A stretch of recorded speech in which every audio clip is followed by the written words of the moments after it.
নতুন Facebook page খোলার পর কিভাবে নিজের পছন্দমতো লিঙ্ক ক্রিয়েট করবেন এর জন্য প্রথমে চলে আসবেন এই ছবির উপরে ক্লিক করবেন। ক্লিক করার পর দেখেন একটু নিচে সেটিং অ্যান্ড প্রাইভেসি এখানে ক্লিক করে দেবেন। ক্লিক করার পর আবারও সেটিংয়ের উপরে ক্লিক করবেন। ক্লিক করার পরে আমরা চলে আসবো আমাদের মূল সেটিংয়ের ড্যাশবোর্ডে। তো এইখানে আমরা একটু নিচের দিকে আসবো। নিচের দিকে আসলে দেখেন পেজ সেটআপ, এই পেজ সেটআপের উপরে আমরা ক্লিক করে দেব। ক্লিক করার পর আমরা দেখতে পাচ্ছি আমাদের এখানে আরও অনেকগুলো অপশন চলে আসছে। এখানে দেখেন সবার উপরে নেম, এখানে আমাদের নামটা দেখা যাচ্ছে। তো আমরা এটার উপরে ক্লিক করে দেব।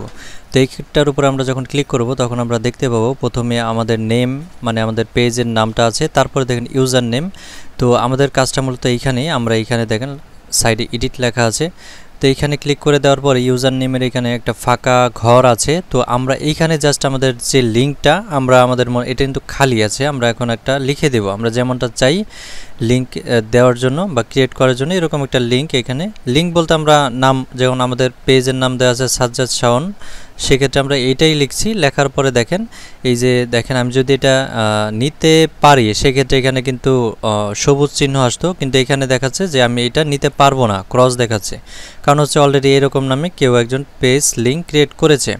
তো এখন দেখেন এটা কিন্তু টিক চিহ্ন আসছে, অর্থাৎ আমি যখন এই সাজ্জাদ শাওনের সাথে অতিরিক্ত অফিসিয়াল কথাটা অ্যাড করেছি তখন কিন্তু এই নামে কারো লিঙ্ক নাই, এর জন্য এটা ওকে আছে। তো আমরা চাইলে কিন্তু এটাকে আমরা লিঙ্ক হিসেবে ক্রিয়েট করতে পারবো।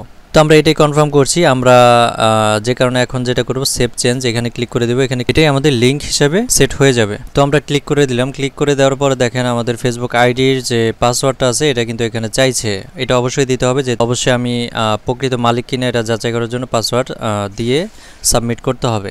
তো আমি এখানে পাসওয়ার্ড দিয়ে দিচ্ছি, দিয়ে জাস্ট আমি এটাকে সাবমিট করে দিলেই কিন্তু আমাদের সাথে সাথে ওইটাই লিঙ্ক হিসেবে ক্রিয়েট হয়ে যাবে। তো আমাদেরটা কিন্তু অলরেডি হয়ে গেছে। এখন যদি আমরা চাই এটাই কিন্তু আমরা যে কোনো জায়গায় বা কাউকে শেয়ার করলে এই লিঙ্কে ক্লিক করলে কিন্তু সরাসরি আমাদের এই পেজটার মধ্যে চলে আসবে।